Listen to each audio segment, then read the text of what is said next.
연약해 고통 속에 눈물 흘릴 때에 못 잡은 난 그 손길 눈물 닦아주시며 나에게 말씀하시네. 너는 내 아들이라 오늘날 내가 너를 놔두다. 너는 내 아들이라 나의 사랑하는 내 아들이라. 힘들고 지쳐 낭망하고 넘어져 일어날 힘 전혀 없을 때에 조용히 다가와 손 잡아주시며 나에게 말씀하시네. 나에게 실망하며 내 자신 연약해 고통 속에 눈물 흘릴 때에 못 잡은 난 그 손길 눈물 닦아주시며 나에게 말씀하시네. 너는 내 아들이라.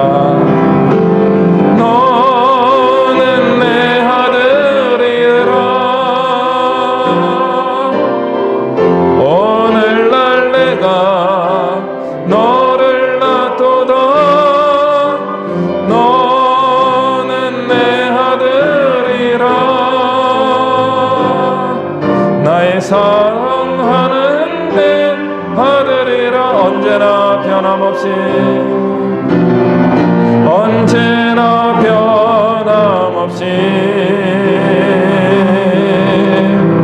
너는 내 아들이라. 나의 십자가 고통 해산의 그 고통으로 내가 너를 낳았으니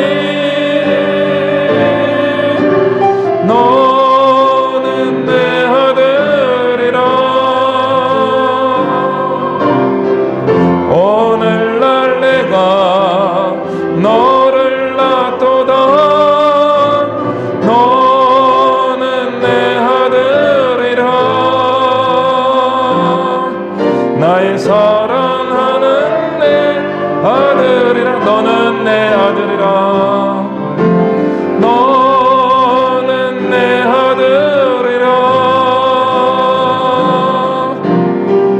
오늘날 내가 너를 놔두다. 너는 내 아들이라. 나의 사랑하는 내 아들. 언제나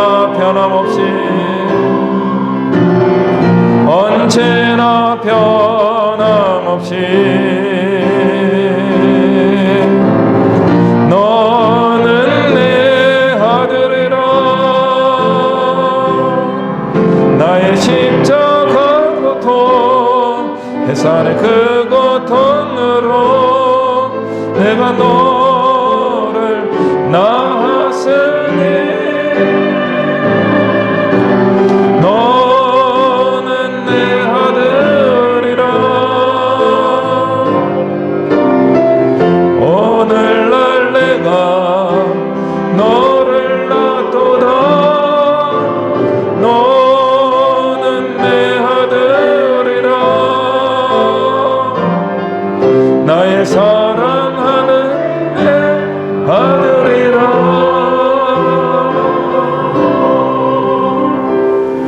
아멘. 우리 주님께서 우리를 이렇게 자녀로 부르신 줄 믿습니다. 우리 향기로운 찬양 198장 우리 한 장 더 찬양하겠습니다.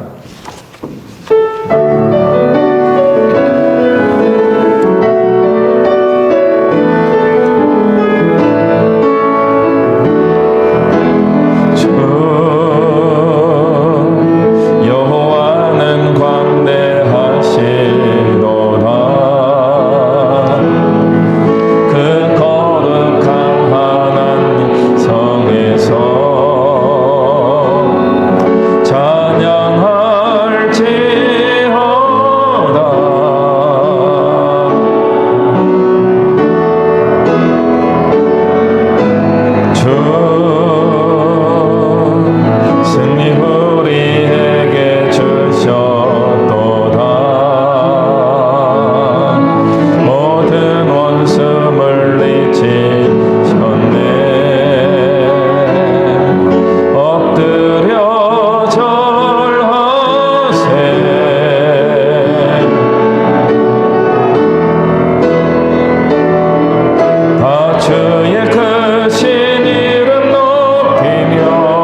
아멘. 유일하신 하나님이 우리와 함께 하시는 줄 믿습니다. 우리 잠깐 교회 소식 알려드립니다.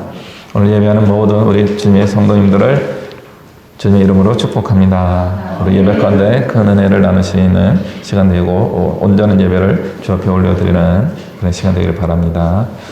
예배 후에 공동의회가 있습니다. 세례교인 이상 우리 성도님들 함께 남으셔서 공동의회에 참여하시면 되겠습니다. 이제 함께 일어나셔서 주 찬양합니다. 찬양하며 우리 하나님께 더 가까이 나아가겠습니다.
사도신경으로 우리의 신앙을 고백합니다. 나는 전능하신 아버지 하나님 천지 창조주를 믿습니다. 나는 그의 유일하신 아들 우리 주 예수 그리스도를 믿습니다. 그는 성령으로 잉태되어 동정녀 마리아에게서 나시고 본디오 빌라도에게 고난을 받아 십자가에 못 박혀 죽으시고 장사된 지 사흘 만에 죽은 자 가운데서 다시 살아나셨으며 하늘에 오르시어 전능하신 아버지 하나님 우편에 앉아 계시다가 거기로부터 살아있는 자와 죽은 자를 심판하러 오십니다. 나는 성령을 믿으며 거룩한 공교회와 성도의 교제와 죄를 용서받는 것과 몸의 부활과 영생을 믿습니다. 아멘. 찬송가 15장 찬양하겠습니다.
우리들이 거듭나서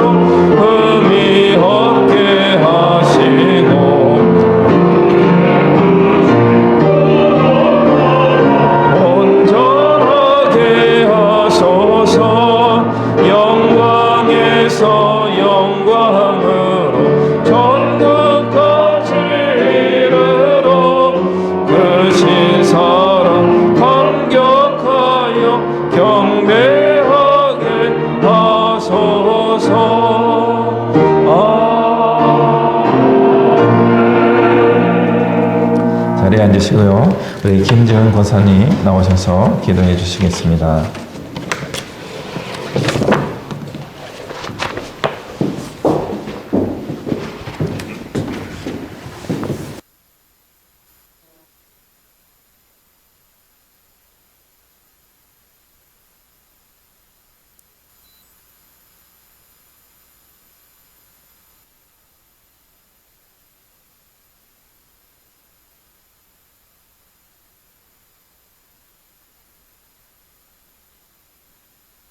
시고 상한 심령이 주님 앞에 나왔습니다. 저희에게 하나님의 사랑과 인도하심을 늘 받으실 예배를 통하여 감사와 찬양과 기도를 드리게 하옵소서. 주시는 사랑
부족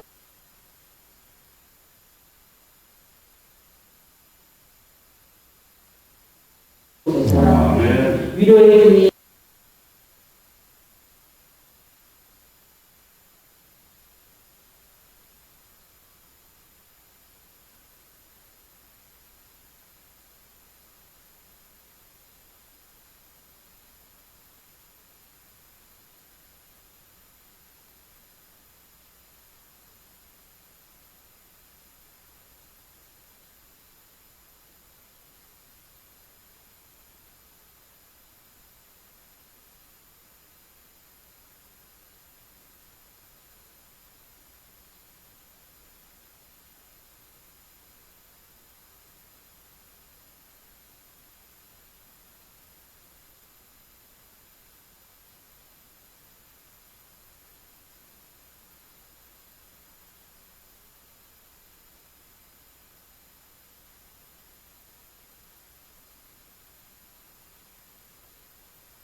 우리 함께 봉헌 찬양하며 우리 예물을 주 앞에 올려드리겠습니다.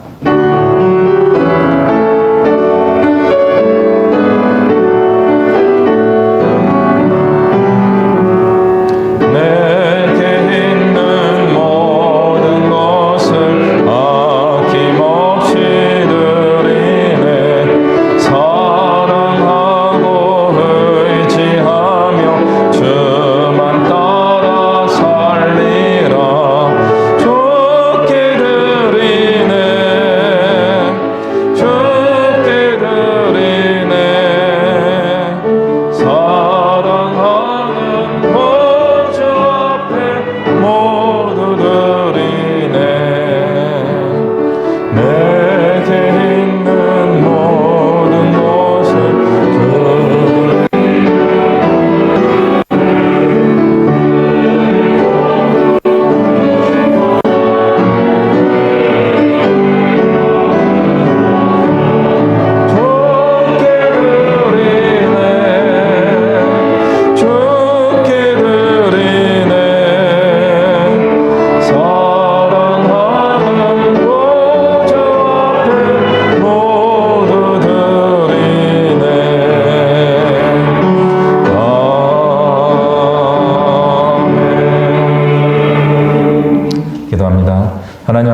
고맙습니다. 금년 한 해도 오직 주님의 은혜 가운데 우리가 저희의 공급하시는 힘과 능력을 의지하여서 살아왔습니다. 어느덧 11월 마지막 주일을 맞이하였고 또 올해 마지막 한 달을 남겨두고 있습니다. 금년 남은 한 해도 주님 지켜주시고 인도하여 주시오며 또 2022년 새해를 우리가 기도와 믿음 가운데 맞이할 수 있도록 은혜 베풀어 주시고 소망을 더하여 주시옵소서. 우리가 또 그런 은혜에 늘 감사하는 마음을 담아 우리가 구별된 예물을 올려드리오니 주님 기쁘게 받아 주시옵소서. 힘을 다하여 주 앞에 예물을 올려드리는 헌신하는 우리 모든 믿음의 식구들을 기억하여 주시고 넉넉한 은혜와 복으로 갚아 주시옵소서. 또 모든 기도의 제목에 응답하여 주시고 늘 하나님의 선한 손길로 이끌어 주시옵소서.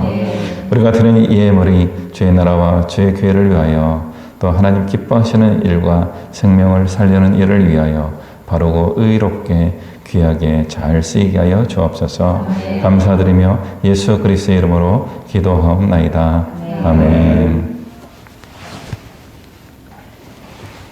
우리 함께 말씀 봉독하도록 하겠습니다.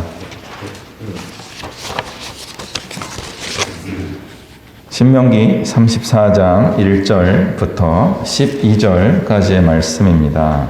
조금 길지만 우리가 교독하여서 다 읽도록 하겠습니다. 제가 먼저 1절 읽고 또 2절 돌아가면서 읽도록 하겠습니다. 모세가 모압 평지에서 느보산에 올라가 여리고 맞은편 비스가 산 꼭대기에 이르매 여호와께서 길르앗 온 땅을 단까지 보이시고 온 납달리와 에브라임과 므낫세의 땅과 서해까지 유다 온 땅 네겝과 종려나무의 성읍 여리고 골짜기 평지를 수알까지 보이시고 여호와께서 그에게 이르시되 이는 내가 아브라함과 이삭과 야곱에게 맹세하여 그의 후손에게 주리라 한 땅이라. 내가 내 눈으로 보게 할 거니와 너는 그리로 건너가지 못하리라 하시니 이에 여호와의 종 모세가 여호와의 말씀대로 모압 땅에서 죽어 벳볼 맞은편 모압 땅에 있는 골짜기에 장사되었고 오늘까지 그의 묻힌 곳을 아는 자. 모세가 죽을 때 나이 120세였으나 그의 눈이 흐리지 아니하였고 기력이 쇠하지 아니하였더라. 자손이 모압 평지에서 모세를 위하여 애국하는 기간이 끝나도록 모세를 위하여 30일을 애곡하니라. 모세가 눈의 아들 여호수아에게 안수하였으므로 그에게 지혜의 영이 충만하니 이스라엘 자손이 여호와께서 모세에게 명령하신 대로 여호수아의 말을 순종하였더라. 이스라엘에 모세와 같은 선자가 일어나지 못하였나니 모세는 여호와께서 대면하여 아시던 자요 여호와께서 그를 애굽 땅에 보내사 바로와 그 모든 신하와 그의 온 땅의 모든 이적과 기사와 큰 권능과 위엄을 행하게 하시니 온 이스라엘 목전에서 그것을 행한 자이더라. 아멘.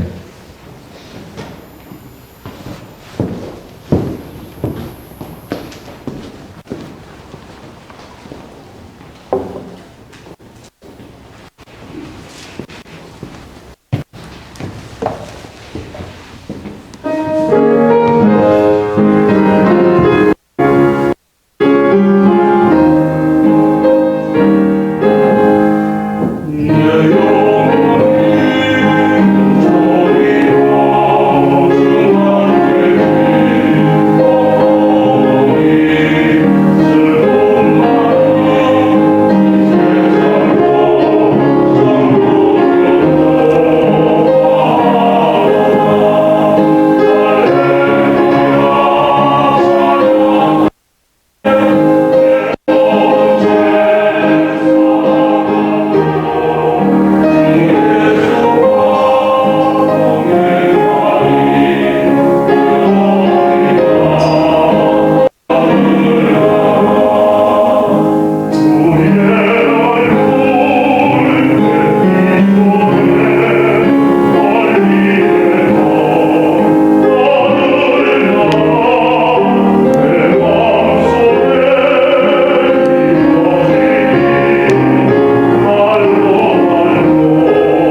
아멘.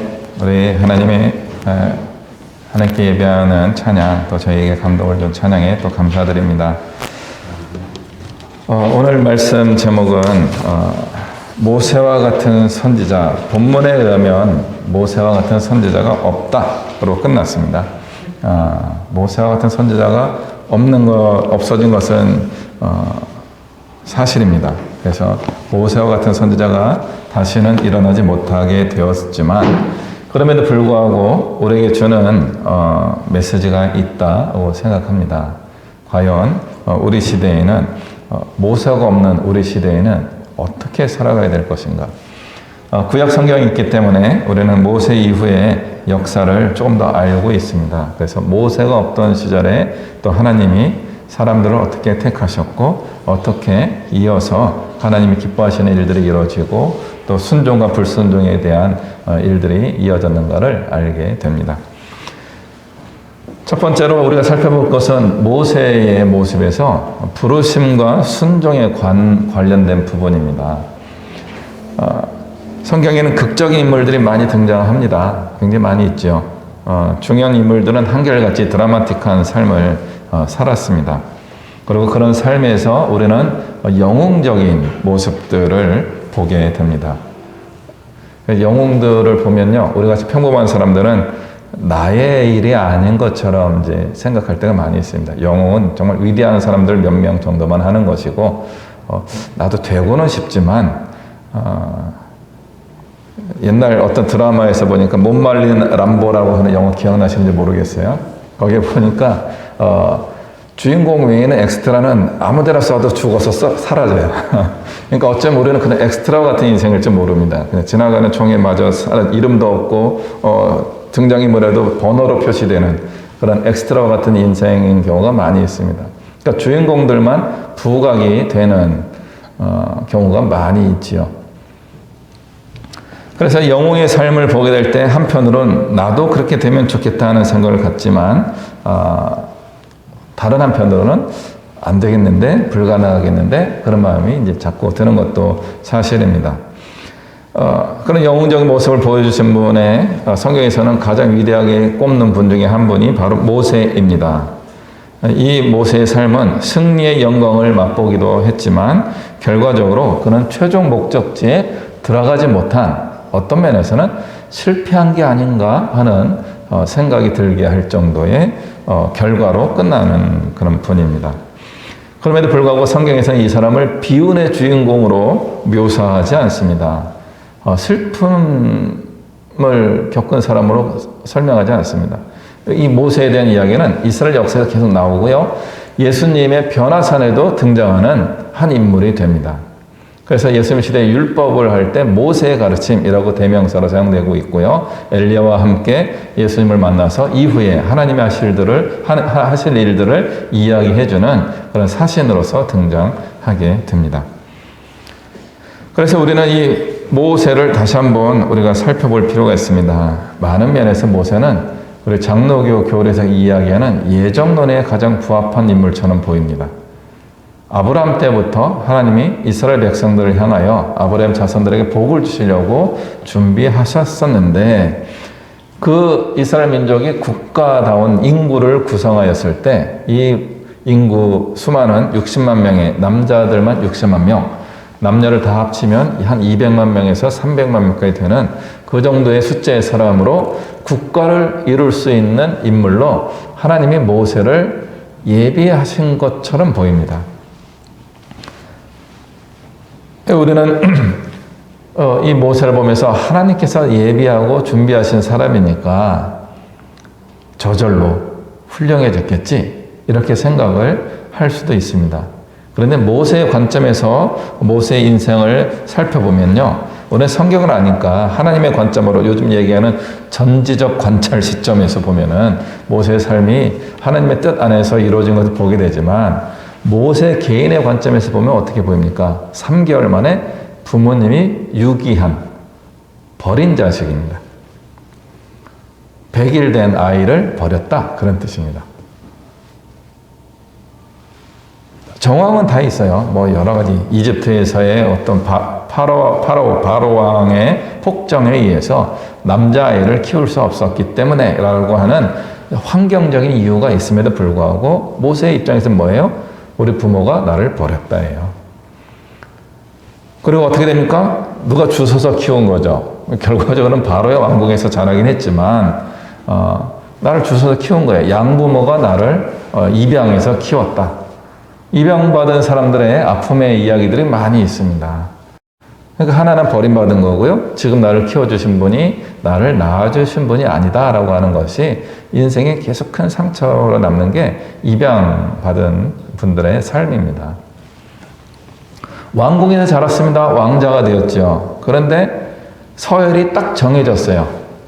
어떤 선 이상으로 넘어갈 수 없는 왕자입니다. 왕이 될 수 없다 그런 뜻입니다. 이집트의 왕이 될 수 없는 왕자인 거죠. 다른 사람은 한번 도전해 볼 수 있는데 모세는 절대 도전을 꿈꿀 수 없는, 도전하는 순간 반역자로 몰려서 처형당할 수 있는 그런 삶을 살아야 되는 거예요. 늘 조용조용 조심조심 자기 목소리를 내지 않고 살아가야 되는 거죠. 왕궁에 살았다는 것으로 보면 우리가 볼 때는 잘 먹고 잘 살았네 이렇게 볼 수 있지만 모세의 입장에서는 좌절할 수밖에 없는, 요즘 이야기하는 유리천장이라고 하는 그런 표현입니다. 더 이상 넘어갈 수 없는 선이 분명한 그런 삶을 살아야 되는 거죠. 내가 클 수 있는 맥시멈까지 도달하고 나면은 이제는 더 이상 내가 발전하거나 성장할 수 없구나. 이걸 당연히 알고 있는 그런 사람인 거죠. 우리의 인생과 비슷하지 않습니까? 모세의 삶도 겉으로 보면 화려하고 멋진 부분이 많이 있지만 우리가 느끼는 것과 비슷한 어떤 상황을 겪었을 가능성이 많이 있다고 보여집니다.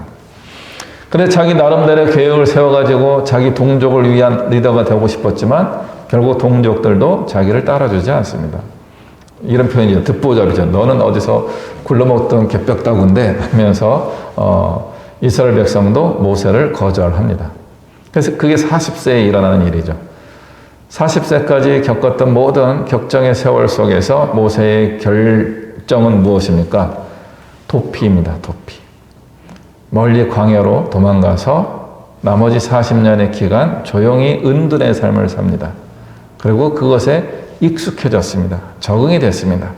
그냥 평범한 인생, 목동으로 살아가는 인생에 이제 마음이 다 정리가 된 거죠. 그런데 그때 하나님이 찾아오신 겁니다.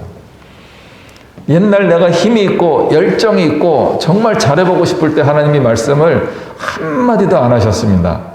근데 지난 40년간 다 정리하고 나는 이제 이렇게 살아야지, 조용히 살아야지, 그렇게 40년을 또 살았어요.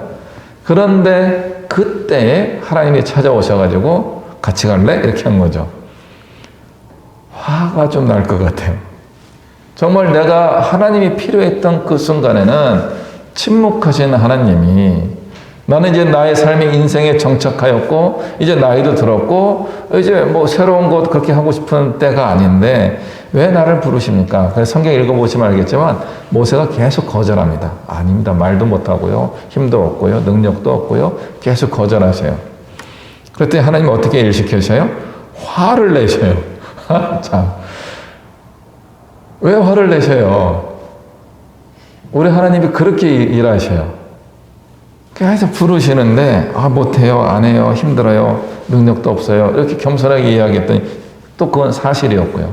그랬더니 하나님이 화를 내시면서 하자니까 이렇게 하는 거죠. 막 하나님의 협박에 못 이겨서 그 부르심에 따라 나서게 됩니다. 성경을 읽어보신 기억이 날 겁니다. 그날 밤에 하나님이 모세를 죽이시려고 합니다. 너무나 황당한 본문이에요. 하나님이 협박해가지고 할 수 없이 내가 이스라엘 백성들을 탈출시키는 출애굽을 하기 위하여 가겠습니다 하고 가는 그 순간에 그날 밤에 하나님이 찾아오셔서 모세를 죽이려고 하십니다. 이유는 한 가지예요. 아들들이 할례를 안 받아서 그런 거죠. 할례를 받아는 얘기도 없었어요. 그런데 부인 시보라가 지혜롭게 아들들에게 할례를 행하면서 이제 모세를 살리게 됩니다. 우리 하나님은요, 가끔은 무지막지하십니다. 순종하라고 하는데 하나님의 방법을 따라서 순종하지 않으면 죽이려고도 하시는 거죠. 모세는 굉장한 혼란의 상태가 생겼을 겁니다. 하나님의 말씀대로 순종하게 되면 인생이 잘 풀릴 줄 알았는데 적군이 나를 공격하는 것이 아니고 하나님이 나를 공격하셔요. 하나님이 나를 힘들게 하시는 거죠. 왜 그랬을까요? 왜 하나님은 그렇게 모세에게 무지막지하게 대하셨을까요? 모세에 대해 우리가 자주 알면서도 놓치는 장면이 바로 이것입니다.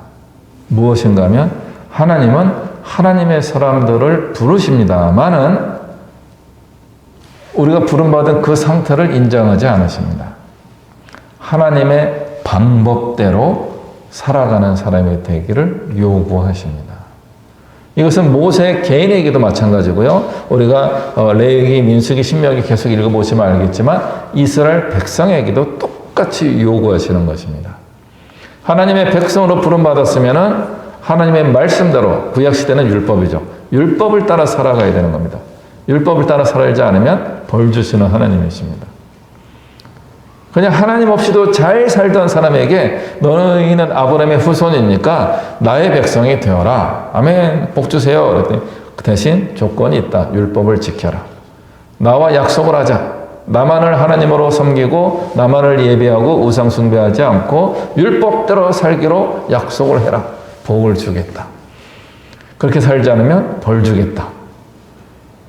이게 굉장히 황당한 것입니다.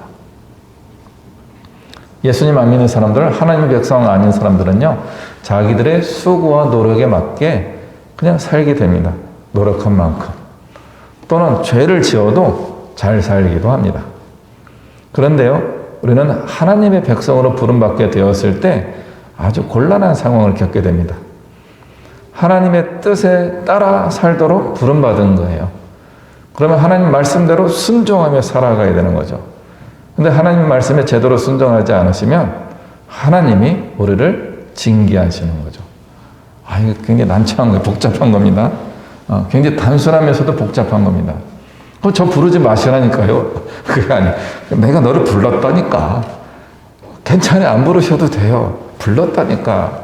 알겠어요. 순종하겠습니다. 그래? 그럼 따르는 순종만 하지 말고 내 뜻대로 살아라. 만만치 않은데요? 그래도 살아라. 힘든데요? 벌 받는다. 기껏 불러놓고 협박하고 몰아붙이는 게 우리 하나님이십니다. 이게 하나님께서 선택한 사람들이 빠져드는 일종의 함정과 같은 거예요. 왜 그럴까요? 이 땅에서의 축복만이 아니라 영원의 복을 주시기 위해서 그렇습니다. 우리의 삶은 이 땅에서 끝나는 게 아닙니다. 세상 사람들은 마치 이 땅에서 삶이 끝인 것처럼 살아갑니다. 그러나 우리의 삶은 이 땅에서의 인생 너머에 더 긴 시간으로 우리가 계산할 수 없는 영원이라고 하는 시간을 살게 되어 있습니다. 그 영원의 축복을 주시기 위하여, 이터널 라이프에 대한 복을 주시기 위하여 하나님이 우리를 그렇게 몰아붙이고 있는 거예요. 우리가 볼 수 없는 그것을 하나님이 이미 준비하고 계시기 때문에 그렇습니다. 그래서 하나님이 모세에게 계속 요구하신 것이 바로 그것이죠. 순종, 순종, 순종입니다. 어마어마한 순종이에요. 아까 말씀드린 것처럼 하나님의 백성에게도 똑같은 것을 요구하고 계십니다. 하나님의 말씀에 순종, 순종, 순종입니다. 종종 우리는 이 순종을 사람에 대한 순종으로 바꾸고 싶을 때가 많이 있습니다. 우리가 좋은 리더가 가르쳐주는 대로 살면은 조금 더 편리하기 때문에 그렇습니다. 근데 과연 그럴까요? 그렇지 않습니다. 이스라엘 백성들이 모세에게 대하여 계속 불순종, 불순종, 불순종하기 때문에 그렇습니다. 우리는 누군가에 순종할 것 같은 마음이 있지요. 언제요? 내가 힘들 때요. 그런데 내가 힘이 생기면요? 불순종합니다. 모세의 불순종은 언제 생겼습니까? 본인 스스로는 굉장히 순종했습니다. 그런데 언제 불순종했느냐면 이스라엘 백성들이, 표현이 그렇지만 모세를 열받게 했을 때, 그때 불순종합니다. 자기 탓이 아니에요. 이스라엘 백성들 때문에 분노가 올라와서 격정에 사로잡혀가지고 잘못한 겁니다. 그런데 하나님이 그걸 개선하셨어요. 가나안 땅에 들어가기는 어렵겠다. 너무 황당하지 않습니까? 우리 하나님의 부르심은 너무나 어떤 면에서는 잔인합니다. 모세가 실수한 것은 2번, 3번 정도밖에 되지 않습니다. 더 많은 잘못과 범죄를 저지른 이스라엘 백성들은 용서하시고 품으시고 가나안 땅으로 인도하셨음에도 불구하고 모세에게는 내가 너에게 물을 줄까 하면서 바위를 땅땅 2번 쳤다고 하는 그것 때문에 가나안에 못 들어가게 한 겁니다.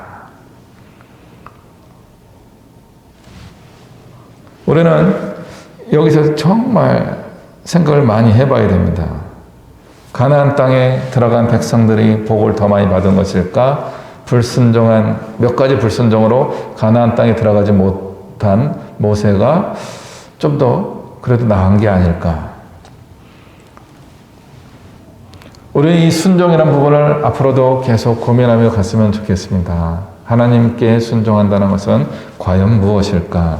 과연 하나님이 우리에게 예비하시는 은혜와 복은 과연 어떤 것일까?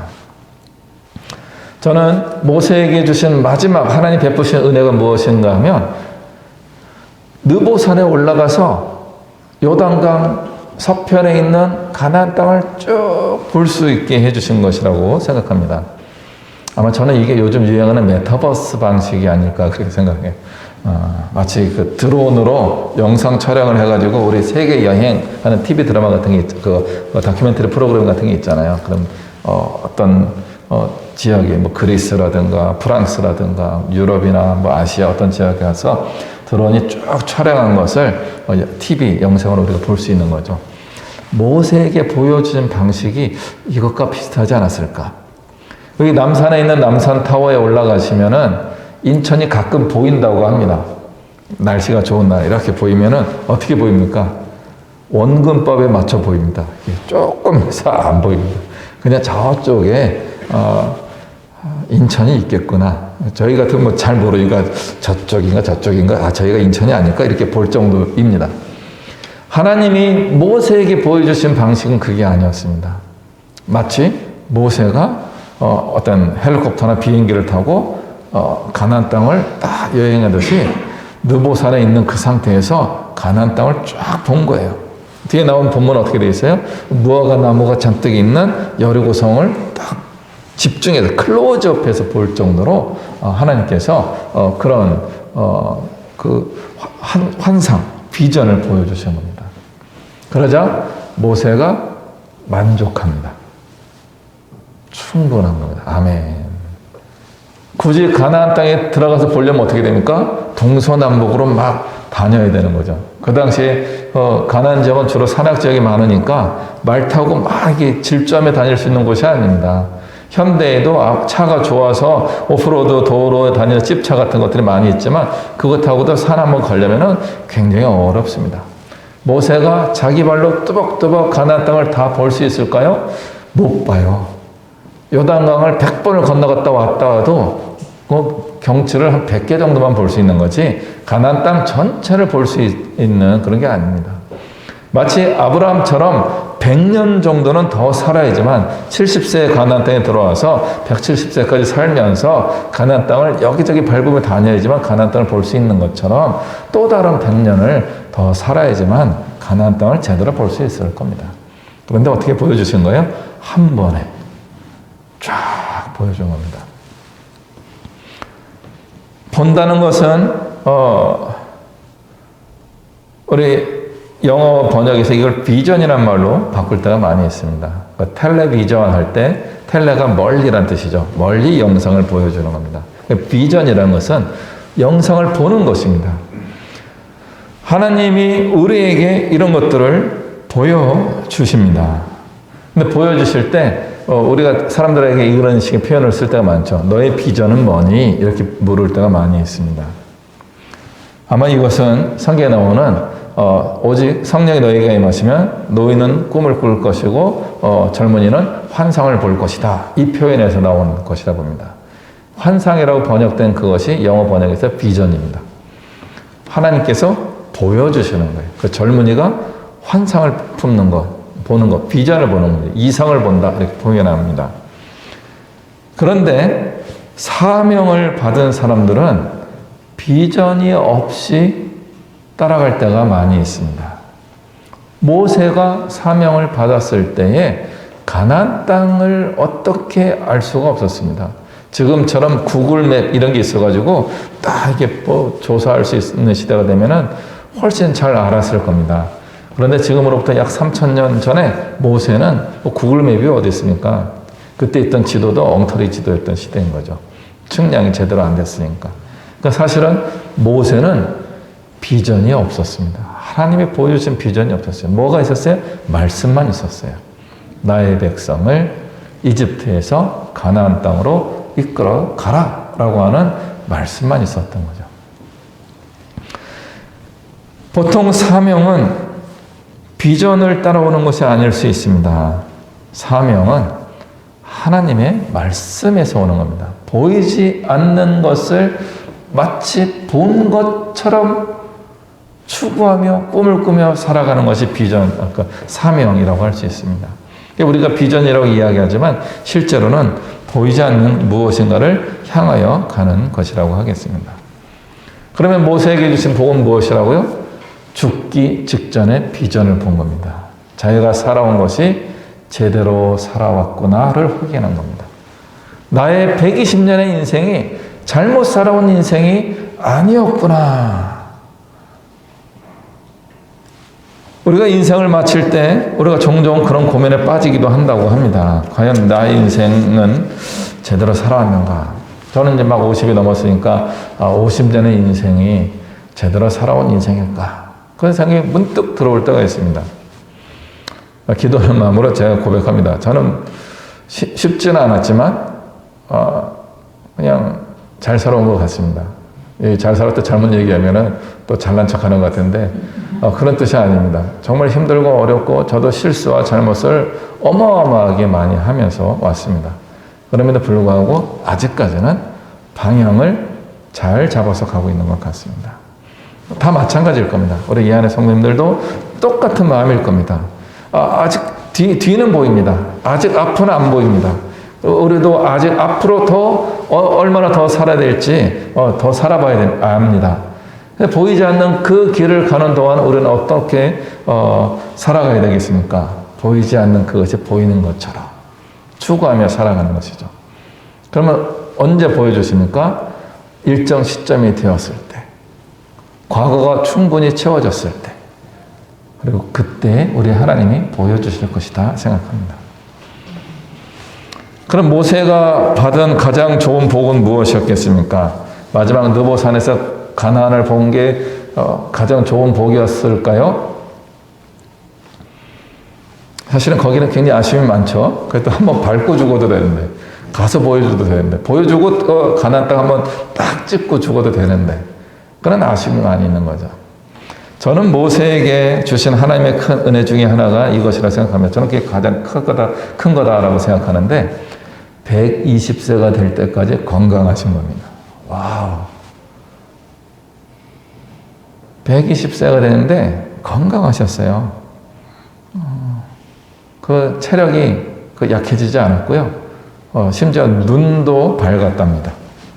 저는 요즘 눈이 자꾸 안 보여서 참 힘들어요. 책 보려면 이렇게 봐야 되고, 안경 갖고 가면 또 이쪽이 안 보이고, 안경을 2개 쓰는 것도 불편하고, 하나 쓰는데 다 초점인데, 잘 안 봐져서 이게 올렸다 내렸다 하게 되고, 불편합니다.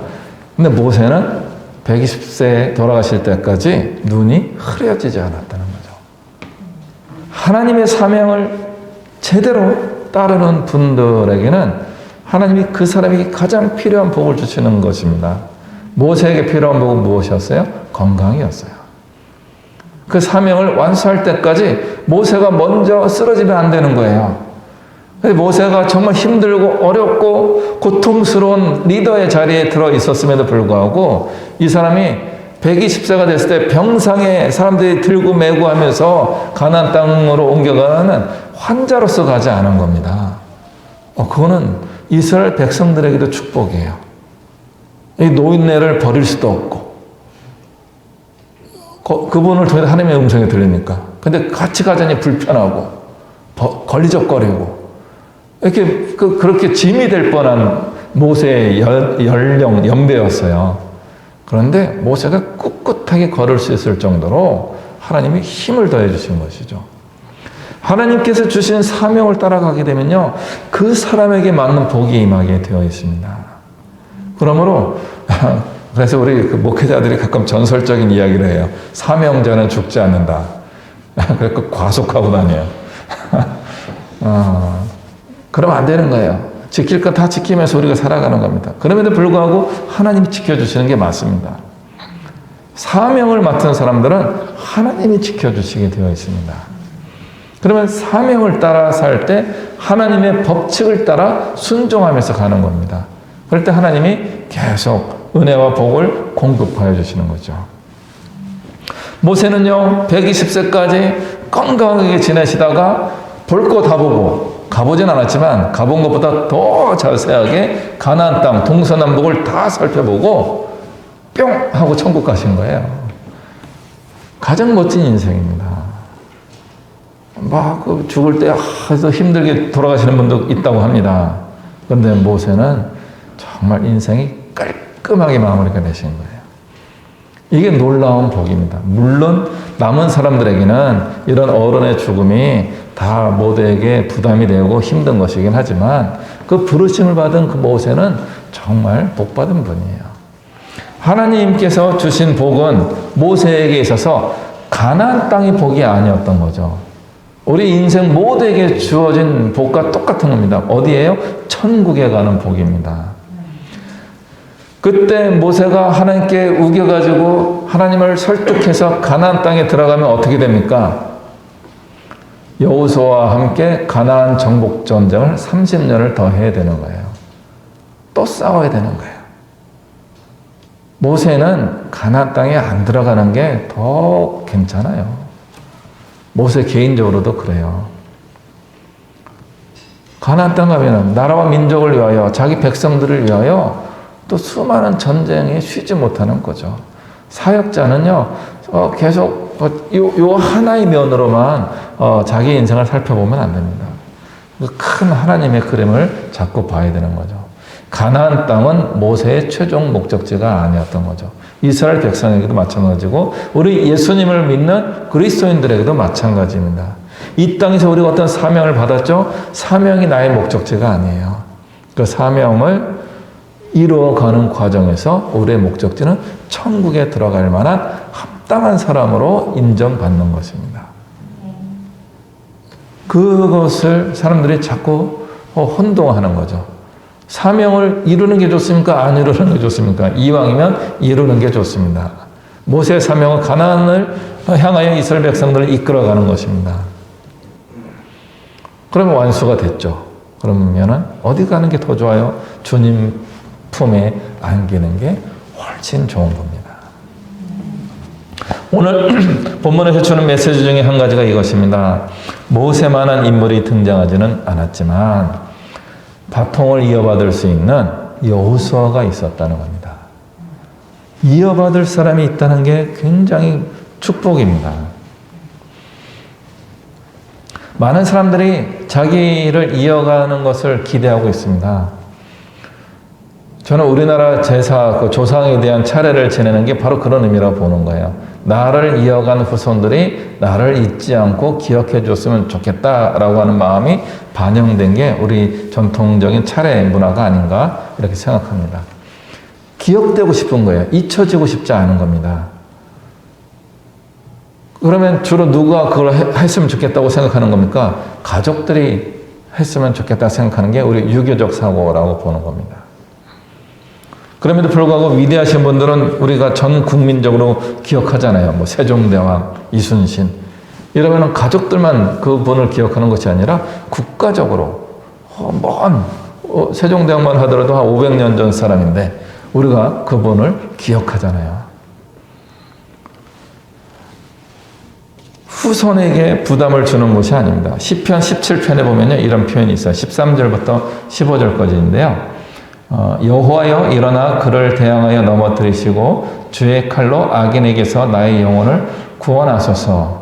여호와여 이 세상에 살아있는 동안 그들의 분깃을 받은 사람들에게서, 그들의 축복을 받은 사람들에게서 주의 손으로 나를 구하소서.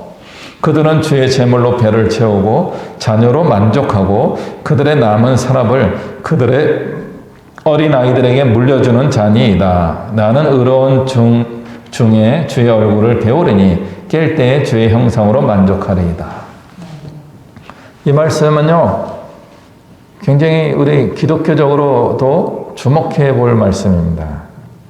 분깃이라 그랬어요. 그들은 자기들에게 분깃으로 축복의 어떤 나눔을 받아서 그걸 누리는 사람입니다. 근데 그들을 다윗이 뭐라고 불러요? 악인입니다 라고 부르고 있어요. 자기들이 노력해서 또는 조상으로부터 물려받은 것을 가지고 누리고 살아가고 있는 사람을 악인이라고 부르고 있는 겁니다. 그들은 주님이 주신 것으로 자기 배를 채우고 자기 자녀들을 통하여 만족하고 그들이 남은 산업들을, 재산들을 자기 어린 아이들에게 물려주는 자들입니다. 그들은 악인입니다. 나는 우리 오직 여호와 하나님만을 만족하겠습니다. 우리가 자녀들에게 물려주고 싶은 마음은 저절로 생기는 마음입니다. 그러나 그것은요, 죄에 오염된 마음일 수 있습니다. 하나님은요, 모두에게 나눠주는 것을 좋아하십니다. 모세가 위대한 이유는요, 레위 지파에게 리더십이 이양되지 않았다는 거예요. 에브라임 지파 여호수아가 리더가 된 거예요. 그리고 그것이 누구에게 또 확장됩니까? 유다 지파 갈렙에게 그 영향이 넘어가는 겁니다. 나중에 사사기를 읽게 되면요, 모든 12지파의 리더들이 여기저기서 등장하기 시작하게 됩니다.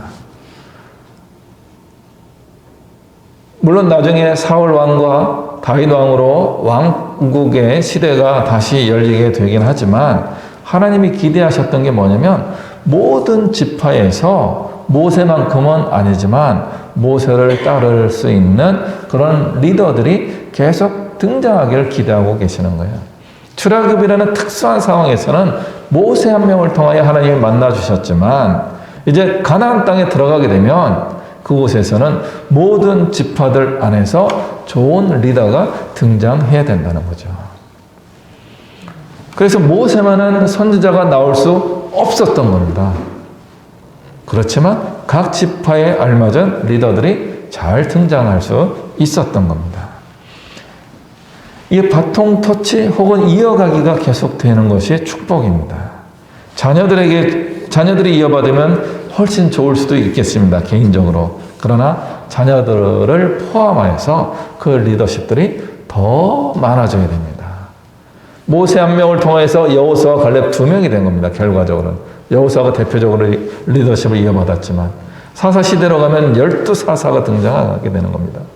그리고 더 넘어가게 되면요, 더 많은 사람의 리더십들이 계속 발생하게 될 때 나라와 민족, 교회가 발전하게 되어 있는 겁니다. 리더십이 한두 사람에게 집중되면요, 둘 중에 하나예요. 새로운 변혁의 시대로 가든가 아니면 퇴보하든가 그렇습니다. 모세가 이룬 업적은 가나안 땅에 들어가면 저절로 이루어지는 게 아니었습니다. 아까 말씀드린 것처럼 30년간 더 전쟁을 해야 되는 거죠. 근데 그 전쟁이 30년간 이어질지 안 이어질지 어떻게 합니까? 알 수가 없습니다. 그거는 후손들의 몫입니다. 기간이 길어질 수도 있고 짧아질 수도 있는 겁니다. 가나안 40년의 기간에 비하면 짧은 시간이지만 전쟁의 시간으로 보면 30년간 전쟁을 했다고 생각해 보세요. 어마어마한 전쟁입니다. 우리 6.25 전쟁은 몇 년 전쟁했습니까? 3년 전쟁했습니다. 3년 전쟁하고 초토화가 됐습니다. 전쟁의 기간이 짧은 게 축복입니다. 30년 전쟁했다는 것은요, 이스라엘 민족이 연약했다 그런 뜻이에요. 그리고 가나안의 민족들이 우세했다, 셌다. 우리보다 훨씬 센 세력들과 30년을 싸워야지만 겨우 이제 안정적인 단계로 넘어갈 수 있었던 겁니다.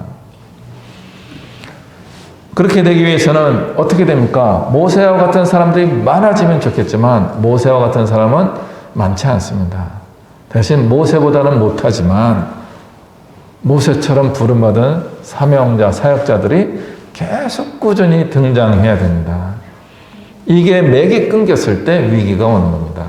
리더십은 계속 전수되고 교체되어야 하는 것입니다. 우리 교회도 마찬가지고요. 우리 나라와 민족도 마찬가지입니다. 대한민국도 앞으로 4년 하고 우리나라가 망하겠습니까? 아닙니다. 40년, 400년 더 이어져 가야 되는 겁니다. 어느 한쪽에서 맥이 끊기면 안 됩니다. 계속 발전적으로 좋은 리더들이 많이 나와야 되는 거죠. 지금보다 더 많은 어떤 정치적 리더도 나와야 되고요. 문화적 리더도 더 많이 나와야 되고 우리 신앙의 지도자도 훨씬 더 많이 나와야지만 우리 대한민국이 앞으로 미래에 더 발전할 수 있다고 생각하게 됩니다. 이것을 위해서 어떻게 됩니까? 여호수아 같은 삶이 있어야 되는 거예요. 리더 옆에서 리더를 보고 늘 같이 성장해 가는. 그래서 리더만큼은 늘 부족해요. 후배들은. 그럼에도 불구하고 부족한 후배에게 위임하는 겁니다. 이제는 네가 맡아서 해라. 우리 어른들이 종종 놓치는 실수가 그겁니다. 미숙한 우리 후배들을 보고 제가 하면 안 될 것 같은데 안 넘겨줘요. 근데 다시 과거를 보시면요. 우리 리더들이 그 자리를 맡을 때 미숙할 때 맡았어요. 모세도요. 미숙함의 덩어리였어요. 언젠데요? 80세가 됐는데도 미숙했어요. 그 미숙한 리더를 하나님께서 발전시켜서 120세의 위대한 리더로 완성시켜 주신 겁니다. 그러면요. 여호수아와 같이 미숙한 리더에게 또 넘겨주는 거예요. 모세가 된 사람에게 넘겨주는 것이 아니라 여호수아가 될 사람에게 넘겨주는 겁니다. 이게 하나님의 방법이에요. 왜냐하면 그 부족한 부분을 하나님이 채워주실 것이기 때문에 그렇습니다. 하나님을 믿으면요. 넘겨줄 수 있게 돼요. 사람을 보면 못 넘겨줘요. 그런데 하나님을 보면요. 넘겨줄 수 있어요. 저 우리나라와 민족과 국가와 어떤 교회 안에서 넘겨주지 못하고 이양하지 못하는 이유는 뭐냐면 하나님을 믿지 않기 때문이다 라고 저는 보고 있습니다. 하나님을 믿으면 넘겨줘요. 하나님이 다 채워주십니다. 이제 이스라엘 역사에서는 중간 리더들이 많이 등장하다가 이제 하나씩 툭 튀어나오는 거죠. 사울왕이 툭 튀어나와서 처음 통일왕국을 만들게 됩니다. 근데 미숙하죠. 그래서 막 어려워지니까 다윗이 툭 튀어 올라오는 겁니다. 잘했죠. 솔로몬까지 잘 이어졌죠. 근데 미숙해지니까 또 어떻게 됩니까? 국가가 르호보암 때 두 개로 쪼개지는 겁니다. 쪼개지면 망하나요? 망하지 않고 두 개가 경쟁하고 협력하면서 계속 발전해요. 그러다 언제 망하는 거예요? 더 이상 좋은 리더가 등장하지 않을 때. 예레미야 한 명만 남았을 때 나라가 망하는 거예요. 좋은 리더가 계속 등장하면 망하지 않았을 겁니다. 그런데 더 이상 좋은 리더가 등장하지 않는 시대가 되었을 때 국가가 끝나게 되는 거고요. 교회도 끝날 수 있게 된다라고 보시면 되겠습니다. 그러므로 한두 사람의 초월적인 능력을 행하는 그런 공동체보다는 많이 부족하지만 그런 사람들이 모여서 함께 하나님의 은혜를 구하며 나가는 공동체가 훨씬 하나님의 뜻에 부합하는 공동체가 될 수도 있다라고 보는 겁니다. 다시 한번 말씀드리지만 출애굽이라고 하는 특수 상황과 일반적인 국가 상황은 전혀 다른 것입니다. 그래서 특수 상황에서는 특수한 리더가 필요했죠. 모세와 같은. 그런데 가나안 땅과 같이 이제 안정을 향해 나갈 때는 골고루 그런 리더들이 다양하게 등장해야 되는 때가 된 거죠. 그리고 그게 다행히 잘 되었고 그들의 미숙함이 있었음에도 불구하고 이스라엘이 국가로 발전할 수 있게 됩니다. 우리 교회 안에서도 자꾸 그걸 꿈꿔야 되는 겁니다. 이제 교회 안에서도 더 많은 좋은 중간 리더들이 등장하여서 자기만의 부르심의 바통을 이어받아서 사명을 잘 감당하게 되면 사실은 나는 내가 보는 이 정도밖에 못하지만 하나님이 우리를 모자이크로 만들어 주신다 생각합니다. 우리의 그림들을 다 모아서 하나님이 완성하시면 작품이 완성되는 거죠. 우리는 우리의 부르심에 맞춰서 이만큼만 하기만 하면 하나님께서 우리를 모아주시는 순간 정말 하나님이 영광 받으시는 아름다운 우리 이하왕교회로 발전시켜 주실 줄 믿습니다. 이제 그걸 꿈꾸고 부르심에 따라 나가는 우리 모든 믿음의 식구들 되실 주님 이름으로 축복합니다. 이 시간 같이 기도할 때 하나님 나를 부르신 그 부르심을 소명을 보여주시고 가르쳐주시고 말씀하시고 인도하여 주옵소서. 또 우리 이하교회가 이렇게 하나님 은혜 가운데 아름다운 교회로 더욱더 성장하고 발전할 수 있도록 축복하여 주옵소서. 그렇게 하나님의 은혜를 구하며 우리 같이 한 마음으로 기도하겠습니다. 하나님 은혜 내리시옵소서. 은혜 내리시옵소서.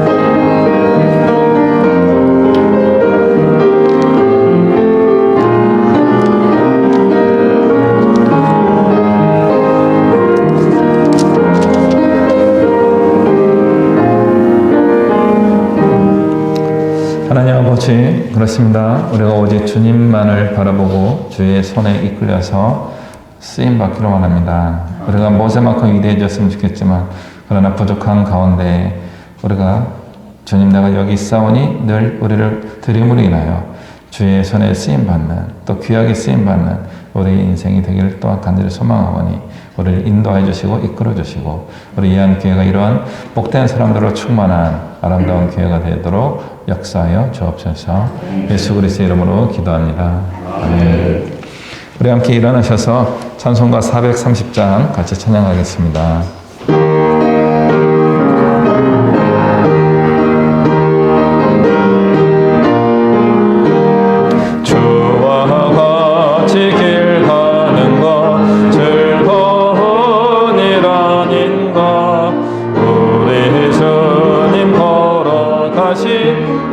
발자취를 밟겠네.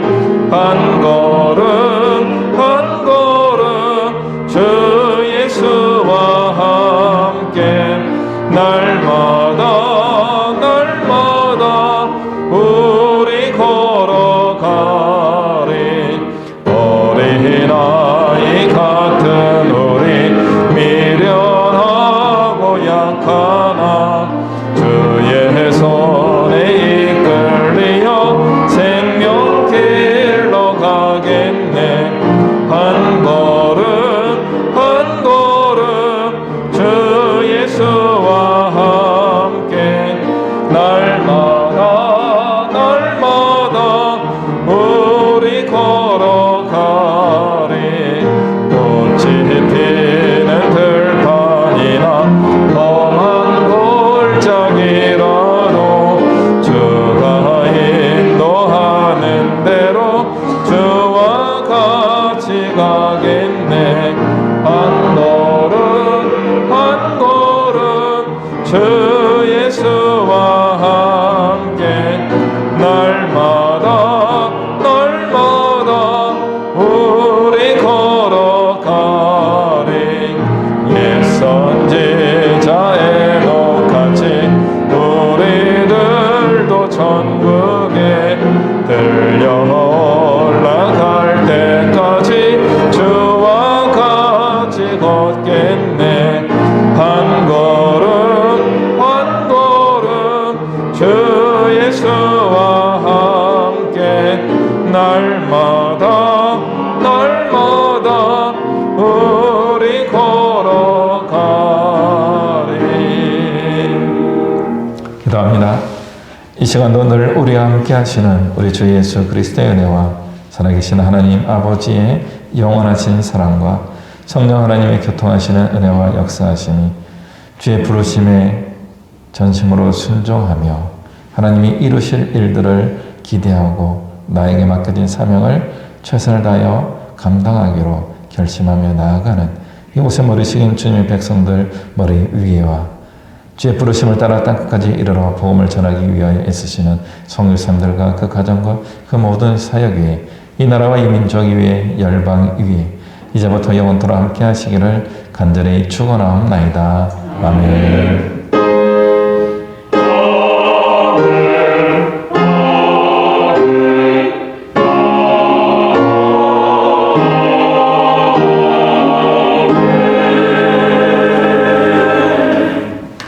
아멘. 우리 하나님께 감사의 박수 한번 올려드리겠습니다.